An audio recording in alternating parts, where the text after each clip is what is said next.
राजा विक्रमादित्य मंडवा के शूरवीर राजा, जिनकी तलवार जितनी तेज थी दिल उतना ही नरम। एक दिन शिकार पर निकले और पहुंच गए एक वीरान हवेली की देहरी पर, और वहीं उनकी नजर पड़ी उस लड़की पर।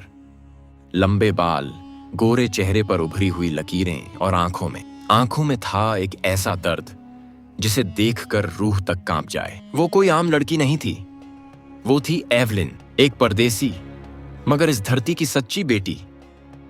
सालों पहले उसी हवेली के पास उसके माँ बाप को गोली से भून दिया गया था।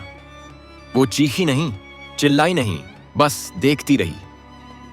4 अंग्रेज अफसर हंसते हुए उसके माँ बाप के लहू में अपने बूट डुबोकर चल दिए। उस दिन उस बच्ची की आंखों में आंसू नहीं, कसम उभरी थी। एक दिन तुम सभी का हिसाब लेना होगा। सालों बीते और वो लड़की अब एक हसीन रहस्य बन चुकी थी।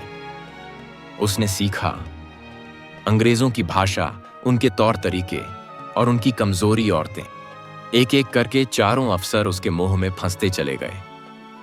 वो समझते रहे, व्हाट अ ब्यूटी, पर हकीकत में वो उनकी मौत थी। हवेली की उस काली रात में वो आई, अपने मोह का जाल बिछाया और फिर एक एक करके उन्हें मार गिराया। कोई जहर से, कोई खंजर से, और जब आखिरी अफसर गिरा तो एवलिन ने कहा, ये तुम्हारे न्याय का पहला हिस्सा है, बाकी तो अब भी बाकी है।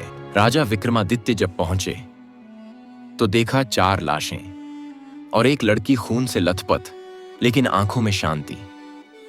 राजा ने पूछा, तुमने ये सब क्यों किया? एवलिन बोली, क्योंकि जब मेरी मां मर रही थी तब कोई राजा नहीं था। अब जब मैंने उनका बदला लिया है तो क्या आप मुझे कैदी बनाएंगे या मेरी कहानी समझेंगे? राजा विक्रमादित्य की आंखें भर आईं। उन्होंने हाथ थामकर कहा, तुमने न्याय किया है और जो न्याय करता है वो मेरी रानी कहलाने लायक है। उसी दिन एवलिन को मंडवा की रानी घोषित किया गया। रानी एवलिन जो दिखने में परी थी और दिल में चिंगारी, मोहब्बत से जिया, नफरत से लड़ा और खून से इंसाफ लिखा, वो अब सिर्फ विक्रमादित्य की प्रेमिका नहीं थी, वो थी एक इनकलाब। ये कहानी थी उस रानी की जिसने अपने प्यार को हथियार बनाया, और उस राजा की जिसने मोहब्बत से उसकी हकीकत को अपनाया। और मंडवा की हवाएं आज भी कहती हैं, जहां दर्द से मोहब्बत होती है वहां खून भी इबादत बन जाता है।